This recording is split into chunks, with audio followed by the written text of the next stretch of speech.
Voice अता वारिस। अकबर और बीरबल की कहानियां। ये बात तब की है जब शहंशाह अकबर और बीरबल की पहली मुलाकात हुई थी। उस समय सभी बीरबल को महेश दास के नाम से जानते थे। एक दिन शहंशाह अकबर बाजार में महेश दास की होशियार से खुश होकर उसे अपने दरबार में इनाम देने के लिए बुलाते हैं और निशानी के तौर पर अपनी अंगूठी देते हैं। कुछ समय के बाद महेश दास सुल्तान अकबर से मिलने का विचार बनाकर उनके महल की ओर रवाना हो जाते हैं। वहां पहुंचकर महेश दास देखते हैं कि महल के बाहर बहुत लंबी लाइन लगी हुई है और दरबान हर व्यक्ति से कुछ न कुछ लेकर ही उन्हें अंदर जाने दे रहा है। जब महेश दास का नंबर आया तो उसने कहा कि महाराज ने मुझे इनाम देने के लिए बुलाया है और उसने सुल्तान की अंगूठी दिखाई। दरबान के मन में लालच आ गया और उसने कहा कि मैं तुम्हें एक ही शर्त पर अंदर जाने दूंगा, अगर तुम मुझे इनाम में से आधा हिस्सा दो तो। दरबान की बात सुनकर महेश दास ने कुछ सोचा और उसकी बात मानकर महल में चले गए। दरबार में पहुंचकर वो अपना नंबर आने का इंतजार करने लगे। जैसे ही महेश दास की बारी आई और वो सामने आए तो शहंशाह अकबर उन्हें देखते ही पहचान गए और दरबारियों के सामने उनकी बहुत तारीफ की। बादशाह अकबर ने कहा कि बोलो महेश दास, इनाम में क्या चाहिए। तब महेश दास ने कहा कि महाराज, मैं जो कुछ भी मांगूंगा क्या आप मुझे इनाम में देंगे। बादशाह अकबर ने कहा कि बिल्कुल, मांगो, क्या मांगते हो। तब महेश दास ने कहा कि महाराज मुझे पीठ पर 100 कोड़े मारने का इनाम दें।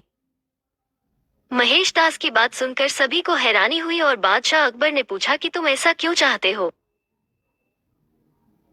तब महेश दास ने दरबान के साथ हुई पूरी घटना बताई और अंत में कहा कि मैंने वादा किया है कि इनाम का आधा हिस्सा मैं दरबान को दूंगा। तब अकबर ने गुस्से में आकर दरबान को 100 कोड़े लगवाए और महेश दास की होशियारी देखकर अपने दरबार में मुख्य सलाहकार के रूप में रख लिया। इसके बाद अकबर ने उनका नाम बदलकर महेश दास से बीरबल कर दिया। तब से लेकर आज तक अकबर और बीरबल के कई किस्से मशहूर हुए। कहानी से सीख, हमें अपना काम ईमानदारी से और बिना किसी लालच के करना चाहिए। अगर आप कुछ पाने की उम्मीद से कोई काम करते हो तो हमेशा बुरे परिणाम का सामना करना पड़ता है, जैसे इस कहानी में लालची दरबान के साथ हुआ। कहानी नंबर 2। एक दिन की बात है, बादशाह अकबर की राजसभा में एक ज्ञानी पंडित आया हुआ था। वो कुछ सवालों के जवाब बादशाह से जानना चाहता था, लेकिन बादशाह के लिए उसके सवालों का जवाब देना मुश्किल हो गया। इसलिए उन्होंने पंडित के सवालों के जवाब देने के लिए बीरबल को आगे कर दिया।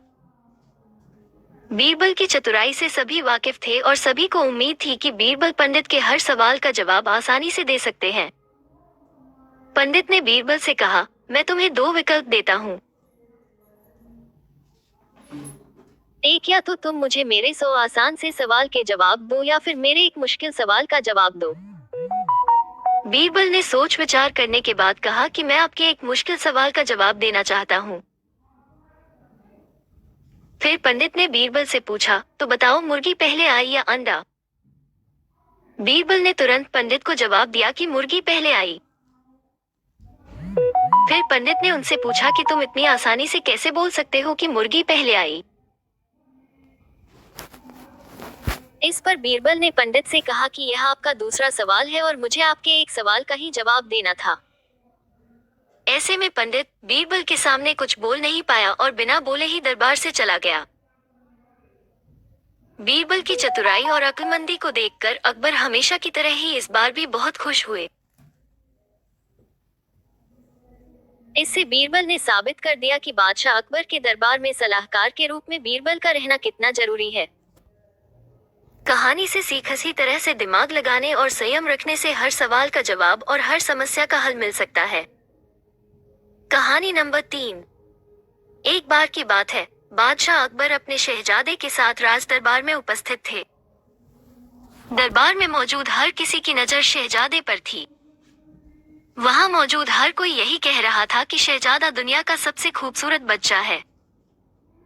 सभी की बात सुनकर बादशाह अकबर ने भी मुस्कुराकर यही कहा कि उनका शहजादा दुनिया का सबसे सुंदर बच्चा है। सभी दरबारी अकबर की इस बात पर हामी भरते हैं। तभी अकबर बीरबल से पूछते हैं कि तुम्हारा इस बारे में क्या विचार है।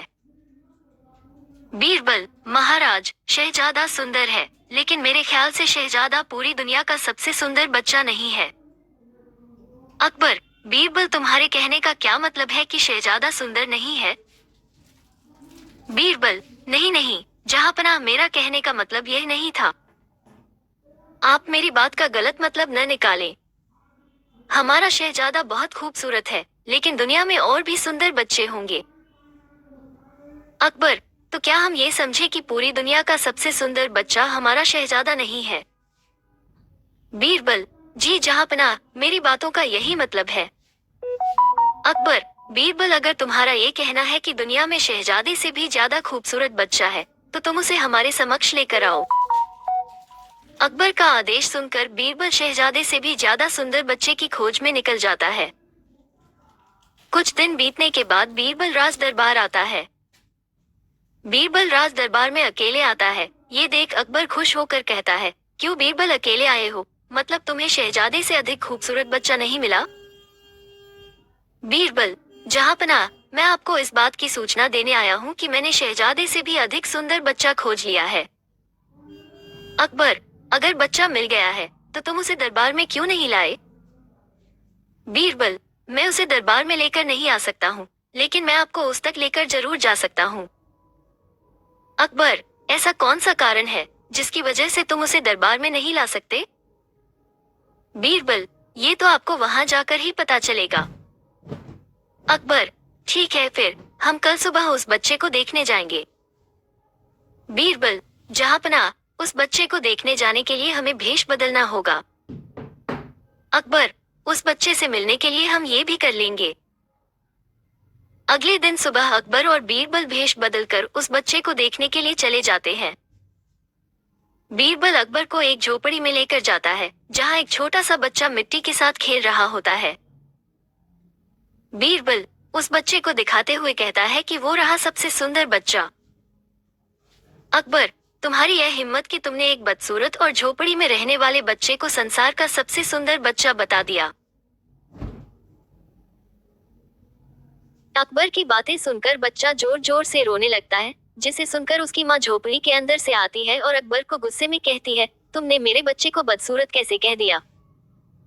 मेरा बच्चा संसार का सबसे सुंदर बच्चा है। अगर दोबारा मेरे बच्चे को बदसूरत कहा, तो मैं तुम दोनों की हड्डी पसली एक कर दूंगी। यहाँ से चले जाओ और दोबारा यहाँ दिखाई नहीं देना। इतना कहने के बाद वो माँ अपने बच्चे को खिलाने लगती है और कहती है, मेरा बच्चा संसार का सबसे सुंदर बच्चा है। बादशाह अकबर उस माँ की बात सुनकर खामोश हो जाते हैं। बीरबल, जहांपनाह, अब आपको सब समझ में आ गया होगा। अकबर, हाँ, अब मैं अच्छे से समझ गया हूँ। बीरबल, बादशाह अकबर, बच्चा कैसा भी हो, माता पिता के लिए उनका बच्चा संसार का सबसे सुंदर बच्चा ही होता है। अकबर, बीरबल, तुम सही बोल रहे हो, हर माता पिता के लिए उनका बच्चा सुंदर होता है। बीरबल, जहांपनाह, मैं बस इतना चाहता हूँ कि आप शहजादे को चापलूसों से दूर रखकर अच्छी तालीम दें। अकबर, बीरबल, तुमने एक बार फिर हमारा दिल जीत लिया। कहानी से सीख, कभी किसी चीज को लेकर घमंड नहीं करना चाहिए, क्योंकि एक न एक दिन वो घमंड टूटता जरूर है। ऐसी ही कहानियों के लिए मेरे चैनल को सब्सक्राइब करें।